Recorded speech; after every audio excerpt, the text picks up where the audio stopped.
नमस्कार दोस्तों, स्वागत है आपका आर के क्लासेस में। 68 बीपीएससी के लिए दृष्टि की जो बुक है प्रीलिम सक्सेस सीरीज़ को हम लोग कर रहे हैं। इससे पहले के लेक्चर हम लोगों ने देखा था।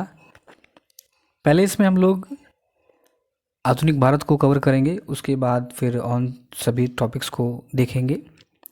बाकी आपको एक बात कहना चाहेंगे, यदि आपके पास ये बुक अवेलेबल है तो आप इस वीडियो को अभी ही बंद करके बुक को पढ़िए, या अगर आपने बुक को पढ़ रखा है ऑफ टाइम में खाना खाने के वक्त या खाना खाने के बाद इसको वीडियो को आप देख सकते हैं। यदि आपके पास बुक अवेलेबल नहीं होता है या किसी तरह की दिक्कत है तो इसका पीडीएफ जो है टेलीग्राम पर मिल जाएगा। एक और इम्पॉर्टेंट बात, कोई भी ऑनलाइन क्यों ना हो, आपके बुक से ज़्यादा बड़ा हथियार कुछ नहीं हो सकता है, तो इन बातों को ध्यान में रखिए।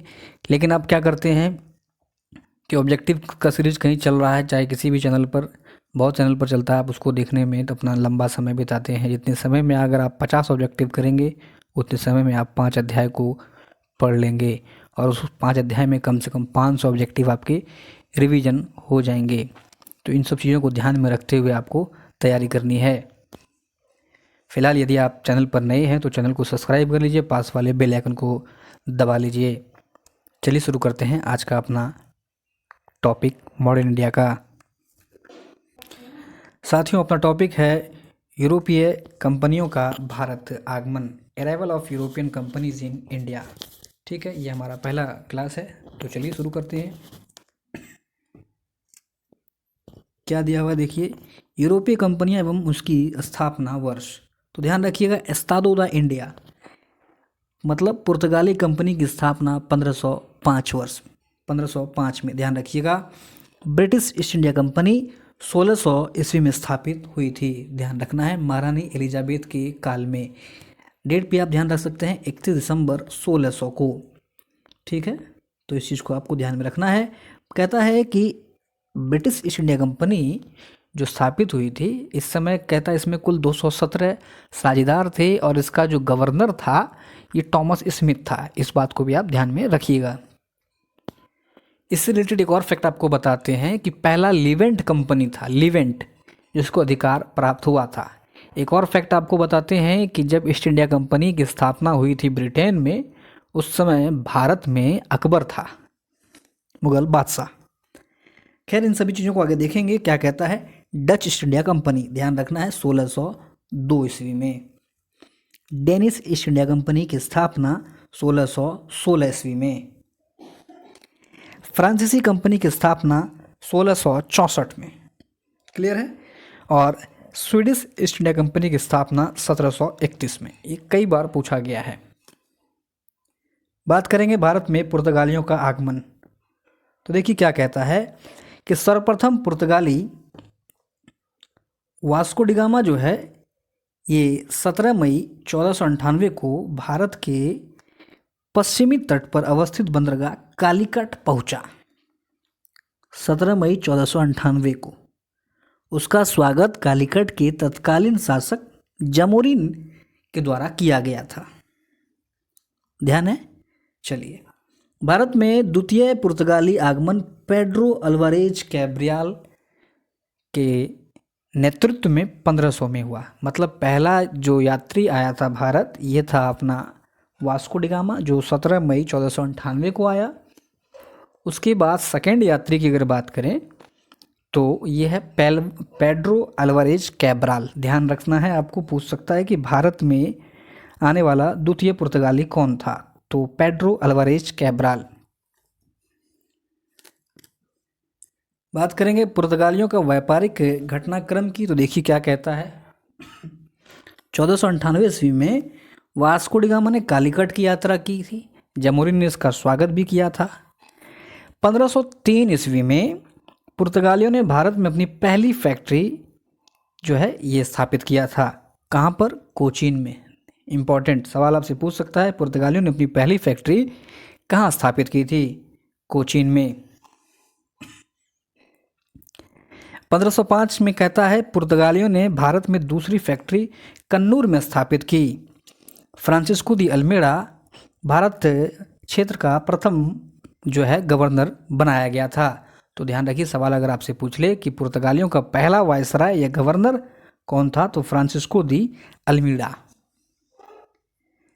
पुर्तगालियों को मजबूत समुद्री शक्ति के रूप में स्थापित करने के लिए अल्मीड़ा ने ब्लू वाटर पॉलिसी का सिद्धांत दिया था। सवाल पूछा गया है, सवाल आपसे पूछ लेगा कि किस पुर्तगाली गवर्नर ने पुर्तगालियों की मजबूत समुद्री स्थिति स्थापित की? तो फ्रांसिस्को दी अल्मीड़ा ने। सवाल आपसे यह भी पूछ लेगा कि किस पुर्तगाली गवर्नर ने ब्लू वाटर पॉलिसी जो है ये अपनाया था? Francisco de Almeida. आगे कहता है अल्मीड़ा ने 1509 ईस्वी में गुजरात, तुर्की एवं मिस्र के संयुक्त बेड़े को पराजित किया था। सवाल पूछा गया है यूबीपीसीएस में, तो ध्यान रखिए कहीं पे भी कुछ भी पूछा जा सकता है। सवाल अगर आपसे पूछ ले कि किस पुर्तगाली गवर्नर ने गुजरात, तुर्की एवं मिस्र के संयुक्त सेना को पराजित कर दिया था? तो फ्रांसिस्को दी अल्मीड़ा ने। कब? 1509 में। 1510 अल्फांसो डी अल्बुकर्क, ये 1509 में जो है वायसराय बनकर के भारत आया।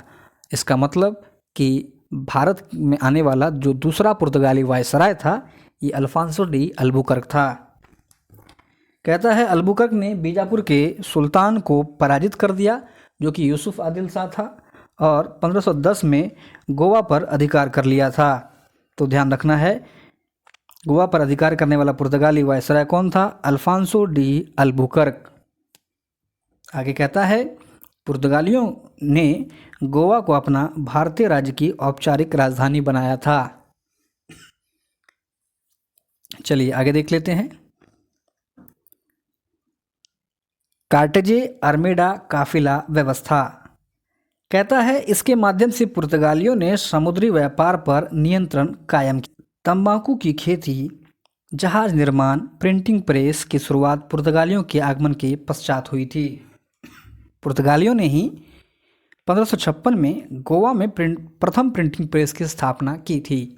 सवाल आपसे पूछ लेगा कि पुर्तगालियों ने प्रथम प्रिंटिंग प्रेस की स्थापना कहाँ की थी? गोवा, कोचीन, केरल, इस तरह से ऑप्शन में रहेगा। तो ध्यान रखना है आपको कि पुर्तगालियों ने प्रथम प्रिंटिंग प्रेस की स्थापना की थी गोवा में। कब? 1556 में। कहता है कि गोवा में ईसाई धर्म न्यायालय की स्थापना पुर्तगालियों के द्वारा किया गया था। कैथोलिक मॉडल का जो चर्च है ये भी इन लोगों ने ही इंट्रोड्यूस किया था। अल्फांसो, आम, लाल मिर्च, आलू, ये सभी पुर्तगालियों की देन थी। नेक्स्ट कहता है कि 1542 में पुर्तगाली गवर्नर मार्टिन डिसूजा के साथ प्रसिद्ध ज्यूश संत जेवियर भारत आया था। इंपॉर्टेंट फैक्ट, सवाल आपसे पूछ लेगा कि ज्यूश संत जेवियर भारत जो है किस गवर्नर के साथ आया था? मार्टिन डिसूजा के साथ भारत आया था। आगे कहता है कि थॉमस बेस्ट नामक अंग्रेज अधिकारी ने पुर्तगालियों को सवाली नामक स्थान पर पराजित किया था, जबकि गोवा, दमन एवं दीप पर 1961 तक पुर्तगालियों का अधिकार बना रहा था। मोस्ट इंपॉर्टेंट सवाल बन सकता है कि सवाली नामक स्थान पर पुर्तगालियों को किसने पराजित किया था? तो ध्यान रखना है, थॉमस बेस्ट। बात करेंगे डचों का भारत आगमन। तो देखिए क्या कहता है कि भारत आने वाला दूसरा जो यूरोपीय था ये डच थे। ये डच जो है नीदरलैंड या हॉलैंड के निवासी को कहा जाता है। भारतीय उपमहाद्वीप पर डचों की उपस्थिति जो है ये 1605 से लेकर के 1825 ईस्वी तक बनी रही थी।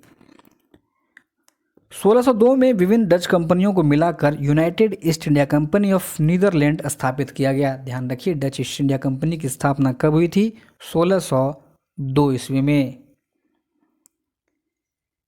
आगे कहता है डचों ने 1605 में मुसलीपट्टनम में अपना पहला फैक्ट्री स्थापित किया।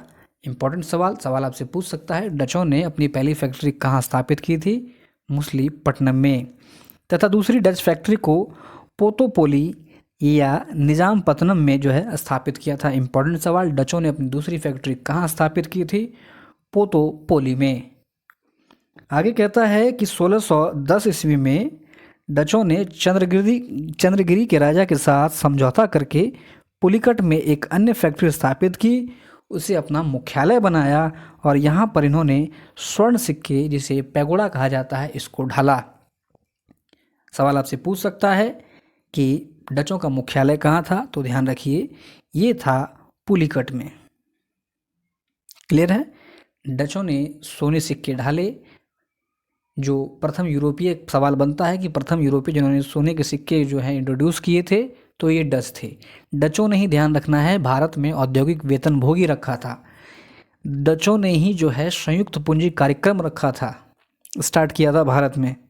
ठीक है, इनके स्वर्ण सिक्के को पैगोडा कहा जाता है। कहता है बंगाल में डच की फैक्ट्री स्थापना पिपली में 1627 में की गई थी।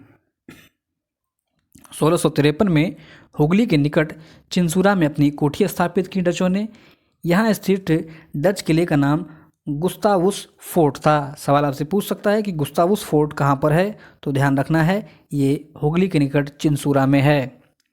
ठीक है, आगे कहता है कि 1690 में पुलिकट के स्थान पर नेगापट्टनम को डच गवर्नर का मुख्यालय बनाया गया। ध्यान रखना है, पुलिकट के स्थान पर नेगापट्टनम को। डच फैक्ट्रियों के प्रमुख जिन्हें फैक्टर कहा जाता था, ध्यान रखना है। अंग्रेज और डचों के बीच 1759 में बेदरा का युद्ध हुआ। मोस्ट इंपॉर्टेंट, बेदरा का युद्ध कब हुआ? 1759 में। सवाल पूछ सकता है कि बेदरा का युद्ध किनके बीच हुआ था? डच एवं अंग्रेजों के बीच में। और इस युद्ध में जो है डच बुरी तरीके से पराजित हुए। भारत से उनका पतन लगभग स्टार्ट हो गया या ख़त्म हो गया। डच व्यापारिक व्यवस्था कार्टेल अर्थात सहकारिता पर आधारित थी। कहता है इस व्यवस्था का उल्लेख 1722 के दस्तावेजों में मिलता है। सवाल आपसे पूछ लेगा कि किस यूरोपीय कंपनी की व्यवस्था जो है कार्टेल से संबंधित है, तो ध्यान रखना है डचों की। अब बात करेंगे भारत में अंग्रेजों के आगमन की। तो कहता है अंग्रेज द्वारा 1599 में governor of company and merchants of London trading to the East अर्थात ईस्ट इंडिया कंपनी की स्थापना की गई 1599। कई जगह आपको 1600 मिलेगा, तो ध्यान रखना है 1599 या 1600। इस समय भारत में अकबर का शासन था, तो ये भी ध्यान रखिए। सवाल आपसे पूछ लेगा कि किस मुगल बादशाह के काल में ईस्ट इंडिया कंपनी की स्थापना की गई थी, तो ध्यान रखना है अकबर। कहता है इंग्लैंड की महारानी ने 31 दिसंबर 1600 को एक चार्टर के द्वारा कंपनी को भारत में 15 वर्ष तक व्यापार करने की आज्ञा प्रदान की थी। 1608 में इंग्लैंड के राजा जेम्स प्रथम का अकबर के नाम पत्र लेकर मुगल बादशाह जहांगीर के दरबार में कैप्टन हॉकिंस आया। वह जो है हेक्टर नामक जहाज से सूरत बंदरगाह पर उतरा था। 2-3 सवाल आपसे पूछ सकता है, क्या क्या देख लेते हैं। कहता है कि कैप्टन हॉकिंस जो है किस जहाज़ से आया था? हेक्टर। कैप्टन हॉकिंस जो है ये किस बंदरगाह पर उतरा था? सूरत में। क्लियर है। आगे कहता है कि 1609 में मुगल बादशाह जहांगीर से मिलकर सूरत में बसने की आज्ञा मानी, परंतु स्थानीय विरोध के कारण उसे आज्ञा नहीं मिली थी। फारसी और मुगल तहजीब के उसके ज्ञान से प्रभावित होकर जहांगीर ने उसे 400 का मनसब तथा इंग्लिश खान की उपाधि दी थी। ध्यान रखिएगा, जहांगीर ने कैप्टन हॉकिंस को मनसब और इंग्लिश खान की उपाधि भी दी थी। आगे कहता है मुगल बादशाह जहांगीर ने 1613 में एक फरमान जारी करके अंग्रेज़ों को सूरत में थॉमस एल्डवर्थ के अधीन व्यापारिक कोठी खोलने की इजाज़त दी थी। देखिए सवाल कई बार पूछा गया कि अंग्रेज़ों ने पहली फैक्ट्री कब स्थापित की? 1613 में। कहाँ पर की? सूरत में। ये इम्पोर्टेंट है कि थॉमस एल्डवर्थ के अधीन। आगे कहता है कि 1615 में सम्राट जेम्स प्रथम का दूत सर टॉमस रो यह जो है जहांगीर के दरबार में पहुंचा, जिसने मुगल साम्राज्य से सभी भागों में व्यापार करने एवं फैक्ट्री स्थापित करने का अधिकार पत्र प्राप्त कर लिया था। 1611 ईस्वी में अंग्रेजों ने सर्वप्रथम मछलीपट्टनम में व्यापारिक कोठी स्थापित की, चूँकि यह देखिए ये असफल हो गया था। आगे कहता है कि गोलकुंडा के सुल्तान ने अंग्रेजों को एक सुनहला फरमान प्राप्त किया। इसके अनुसार 500 पैगोडा सालाना देकर उन्हें गोलकुंडा राज्य के बंदरगाहों में स्वतंत्रता पूर्वक व्यापार करने की आज्ञा मिल गई थी। ये सुल्तान था कुली कुतुब शाह, ये भी आपको ध्यान में रखना है। 1661 में इंग्लैंड के सम्राट चार्ल्स द्वितीय का विवाह पुर्तगाली राजकुमारी कैथरीन से हुआ। इस विवाह में पुर्तगालियों ने बम्बई जो है दहेज के रूप में चार्ल्स को भेंट कर दिया था, जिसे उन्होंने 10 पाउंड के वार्षिक किराए पर कंपनी को दे दिया था। 1639 में फ्रांसीसी डे ने चंद्रगिरी के राजा से मद्रास को पट्टे पर लेकर कारखाने की स्थापना की तथा एक किले का निर्माण करवाया, जिसे सेंट फोर्ट जॉर्ज नाम दिया गया। इंपॉर्टेंट है, आपसे पूछ सकता है कि सेंट फोर्ट जॉर्ज ये जो है ये कहाँ पर है, तो ध्यान रखिए मद्रास में है। और किसने इसका निर्माण करवाया था? फ्रांसीसी डे ने। आगे कहता है कंपनी ने 1698 में बंगाल के सूबेदार अजीम उस्सान को 12,000 रुपया का भुगतान कर 3 गांव सूतानाथी, कालिकाता व गोविंदपुर की जमींदारी प्रदान या प्राप्त कर ली थी। मोस्ट इम्पोर्टेंट बात यह है कि यह सवाल एग्जाम में पूछा गया है। सवाल आपसे पूछता है कि बंगाल के किस सूबेदार ने अंग्रेजों को सूतानाथी, कालिकाता व गोविंदपुर की जमींदारी प्रदान की थी, तो ध्यान रखिए अजीम उस्सान ने। इन तीनों जगह का जमींदारी प्राप्त करने के बाद यहाँ पर जो है फोर्ट विलियम नामक एक किले का निर्माण कराया गया। कालांतर में बाद में जो है जॉब चार्नोक के द्वारा इसी जगह पर कलकत्ता नगर बसाया गया। तो 2-3 बात आपको ध्यान में रखना है। फोर्ट विलियम कहाँ पर है? कलकत्ता में। कलकत्ता की स्थापना किसने की थी? जॉब चार्नोक ने। और ये जो है सूतानाथी, कालिकाता, गोविंदपुर की जमींदारी अंग्रेजों को किसने दी थी? अजीम उस्सान ने। बात करेंगे भारत में डेनिशों के आगमन की, तो देखिए क्या कहता है कि भारत में अंग्रेज के बाद मतलब 1599 या 1600 ईस्वी के बाद 1616 में डेनिशों का आगमन हुआ। और डेनिश जो थे तंजौर के ट्रंकोबर में 1620 में उन्होंने अपनी पहली फैक्ट्री स्थापित की थी। इम्पॉर्टेंट है, सवाल आपसे पूछ लेगा कि डेनिश ईस्ट इंडिया कंपनी की स्थापना जो है ये पहली फैक्ट्री उन्होंने कब की थी? 1620 में। कहाँ पर? तो तंजौर में। इन्होंने दूसरी अपनी फैक्ट्री 1676 बंगाल के सीरमपुर में स्थापित की। 1545 में उन्होंने अपनी सभी फैक्ट्रियां अंग्रेजों को बेच दी तथा वे भारत से चले गए थे। सवाल आपसे पूछ सकता है कि अंग्रेजों ने अंततः जो है भारत कब छोड़ दिया था? 1745 ईस्वी में। आगे देखते हैं।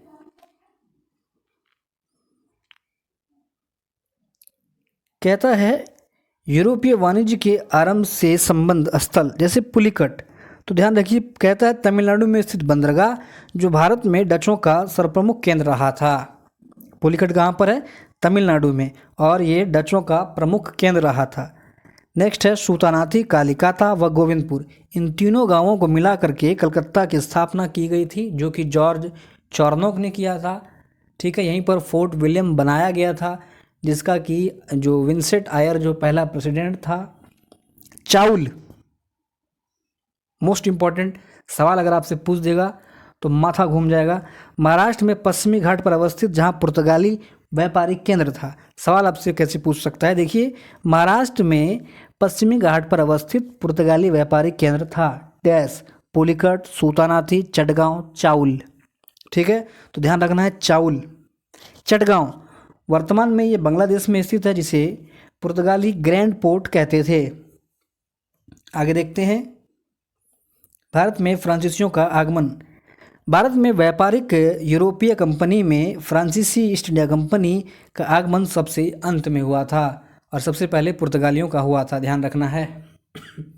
फ्रेंच ईस्ट इंडिया कंपनी की स्थापना 1664 ईस्वी में फ्रांसीसी सम्राट लुई 14वें के मंत्री कोलबर्ट के द्वारा की गई थी। इंपॉर्टेंट सवाल आपसे पूछ सकता है कि फ्रांसीसी ईस्ट इंडिया कंपनी की स्थापना कब हुई थी? 1664 में। सवाल आपसे यह भी पूछ सकता है कि जब फ्रांसीसी ईस्ट इंडिया कंपनी की स्थापना हुई उस समय कौन शासक था? तो लुई 14वां। ठीक है, सवाल यह भी पूछ सकता है कि फ्रांसीसी ईस्ट इंडिया कंपनी की स्थापना किसके द्वारा की गई थी? कोलबर्ट के द्वारा। कहता है इस कंपनी का मूल नाम कंपनी द इंड ओरिएंताल था। ये सब नहीं पूछता है। कहता है फ्रांसीसियों की प्रथम फैक्ट्री 1668 में फ्रैंको कैरो के द्वारा सूरत में स्थापित की गई। मोस्ट इंपॉर्टेंट सवाल कि फ्रांसीसियों की पहली फैक्ट्री कहाँ स्थापित की गई? सूरत में। कब? 1668 में। किसके द्वारा? फ्रैंको कैरो के द्वारा। तथा फ्रांसीसियों की दूसरी फैक्ट्री मरकारा ने गोलकुंडा के सुल्तान से अनुमति लेकर के मुसलीपट्टनम में स्थापित की। दूसरा सवाल कि फ्रांसीसियों ने अपनी दूसरी फैक्ट्री कहाँ स्थापित की थी? मुसलीपट्टनम में।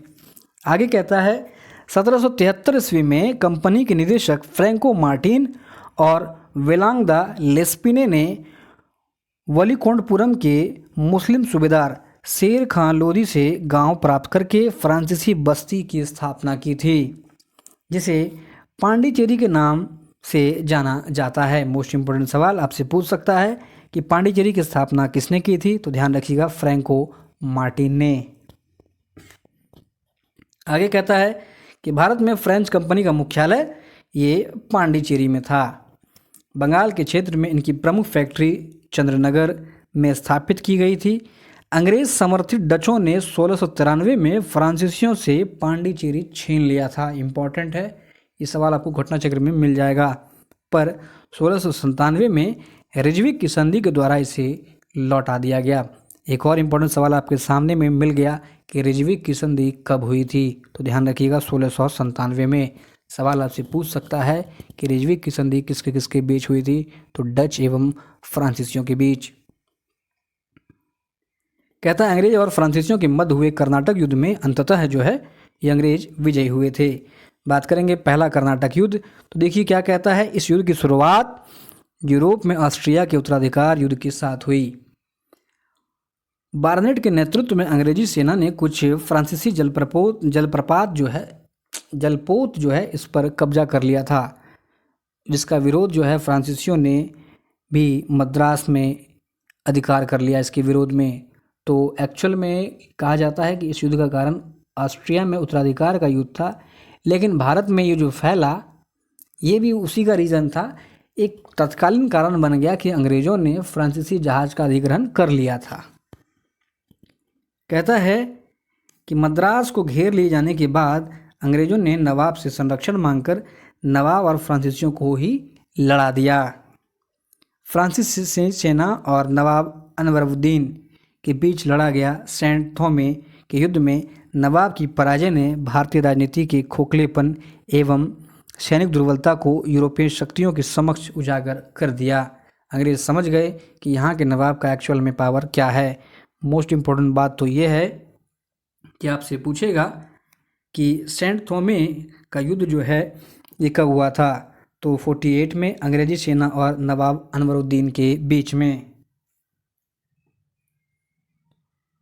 कुछ फैक्ट देख लीजिए। वास्को डी गामा भारत आने वाला पहला यूरोपीय यात्री। जॉन मिल्डन हॉल भारत आने वाला प्रथम ब्रिटिश नागरिक। एक और बात, अकबर के दरबार में अगर पूछेगा तो ये था रॉल्फ फिंच, जो कि सिकरी और आगरा होते हुए अकबर के पास पहुंचा था।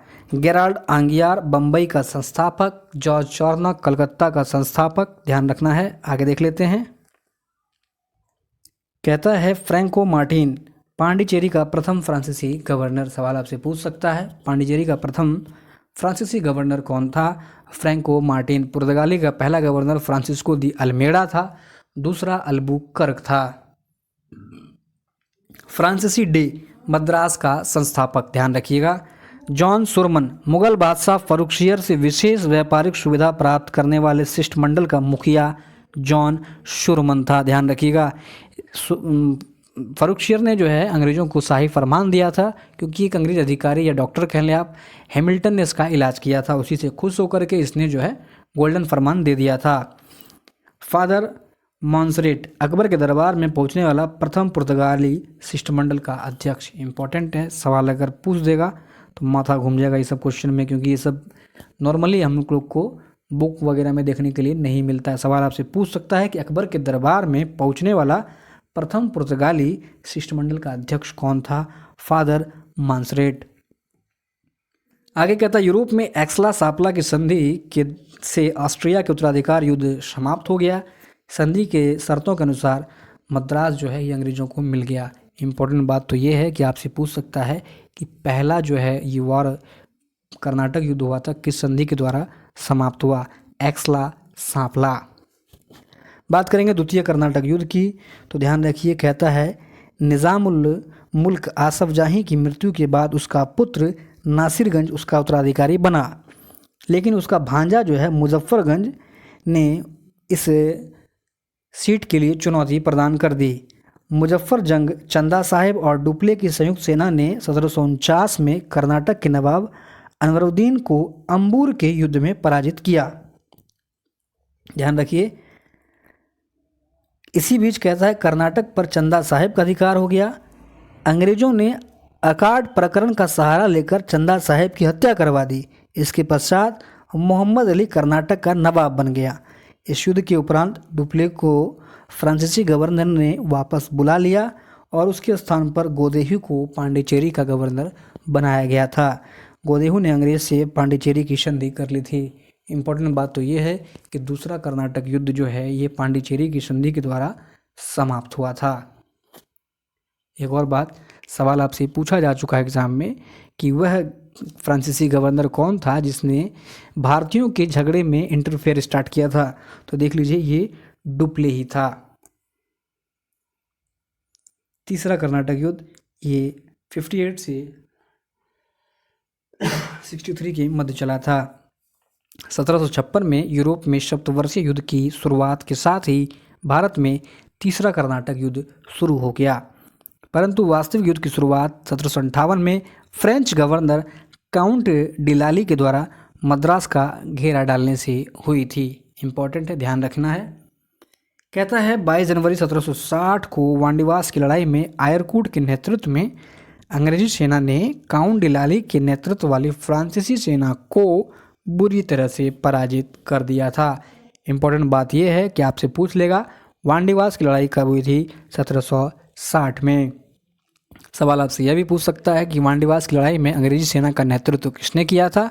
तो आयरकूट ने, और फ्रांसीसी का नेतृत्व काउंट डी लाली ने किया था। आगे कहता है 1761 में अंग्रेजों ने पांडिचेरी को भी अपने अधिकार में कर लिया। इस युद्ध का समापन पेरिस की संधि से हुआ था। तो 3 कर्नाटक युद्ध हैं 46 से 48। ये जो एक्सला सापला की संधि से हुआ, दूसरा जो है पांडिचेरी की संधि से हुआ, और तीसरा पेरिस की संधि से समाप्त हुआ। बात करेंगे कुछ स्मरणीय तथ्य की, तो क्या कहता है देखिए, 1596 में भारत आने वाला प्रथम डच नागरिक कार्नेलियस हाउटमैन था। इंपॉर्टेंट सवाल आपसे पूछ सकता है कि भारत आने वाला पहला डच नागरिक कौन था? Cornelius Houtman. 1761 में अंग्रेजों ने पांडिचेरी को फ्रांसीसियों से छीन लिया था। 1763 में पेरिस की संधि के द्वारा अंग्रेजों ने फ्रांसीसियों को चंद्रनगर छोड़कर अन्य शेष प्रदेश लौटा दिए थे, जो कि 1749 तक फ्रांसीसी के पास था, और ये जो एरिया है आज़ादी तक जो है फ्रांसीसियों के पास ही रहा था। 1698 में औरंगजेब के दरबार में ब्रिटिश का दूत विलियम नॉरिस उपस्थित हुआ था। इम्पोर्टेंट, ध्यान रखिएगा, विलियम नॉरिस किस मुगल बादशाह के दरबार में उपस्थित हुआ था? नॉरिस, विलियम नॉरिस, तो औरंगजेब के। एक और बात, एक अधिकारी था सर जॉन चाइल्ड, इसको अंग्रेज ने भारत से निर्वासित करवा दिया था। नेक्स्ट है, कहता है कि अल्बुकर्क सती प्रथा का विरोध करने वाला प्रथम यूरोपीय व्यक्ति था। इंपॉर्टेंट है, सवाल आपसे पूछ लेगा कि सती प्रथा का विरोध करने वाला प्रथम यूरोपीय व्यक्ति कौन था? तो अल्बुकर्क था, जो कि पुर्तगालियों का दूसरा वायसराय बनकर के भारत आया था। गोवा को इसने जो है छीन लिया था 1510 ईस्वी में, और भारत में पुर्तगाली शक्ति का वास्तविक संस्थापक अल्बुकर्क को ही माना जाता है। 1805 में अंग्रेजों ने डचों को चिंसूरा व मलक्का के बदले सुमात्रा द्वीप देकर भारत पर उनका प्रभाव जो है लगभग समाप्त ही कर दिया था। कहता है बंगाल की खाड़ी में समुद्री डकैती हेतु हुगली का उपयोग पुर्तगाली करते थे। बीपीएससी में ये सवाल पूछा गया था, ध्यान रखिएगा। पुर्तगालियों के विरुद्ध शाहजहां ने 1632 में हुगली नगर का घेरा डाला था। सवाल अगर आपसे पूछ ले कि पुर्तगालियों के विरुद्ध शाहजहां ने किस वर्ष हुगली नगर को घेर लिया था? 1632 में। आगे देखिए क्या कहता है, बीपीएससी में पूछे गए कुछ प्रश्न। तो देखिए, पहला सवाल है कि 1760 का वांडीवास का युद्ध अंग्रेज द्वारा किसके खिलाफ लड़ा गया था? अभी हम लोगों ने पढ़ा अंग्रेज और फ्रांसीसी, जिसमें अंग्रेजी सेना का नेतृत्व आयरकूट ने किया था। नेक्स्ट है, बंगाल की खाड़ी में समुद्री डकैती हेतु हुगली का उपयोग कौन करते थे? तो पुर्तगाली करते थे। अगला है, भारत में किसके काल में इंग्लिश ईस्ट इंडिया कंपनी का स्थापना हुआ था? तो जब इंग्लिश ईस्ट इंडिया कंपनी का स्थापना हुआ था उस समय मुगल बादशाह अकबर था।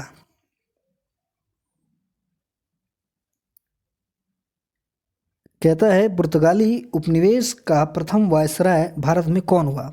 फर्स्ट पुर्तगाली गवर्नर फ्रांसिस्को दी अल्मीड़ा था, सेकंड अल्बुकर्क था। नेक्स्ट, निम्नलिखित में से किस अंग्रेज अधिकारी ने पुर्तगालियों को सवाली के स्थान पर हराया था? तो ध्यान रखिए, थॉमस बेस्ट ने। तो ये था हमारा आज का पहला लेसन। वीडियो जरूर थोड़ा बड़ा हो गया, लेकिन आपका अच्छे से रिवीजन हुआ होगा। उम्मीद है आप इसको पूरा अच्छे से देखेंगे, रिवीजन करेंगे जब आप ऑफ टाइम में होंगे, और बुक आप ले लें तो ज़्यादा बेहतर होगा। मिलते हैं अगले किसी टॉपिक के साथ, तब तक के लिए जय हिंद।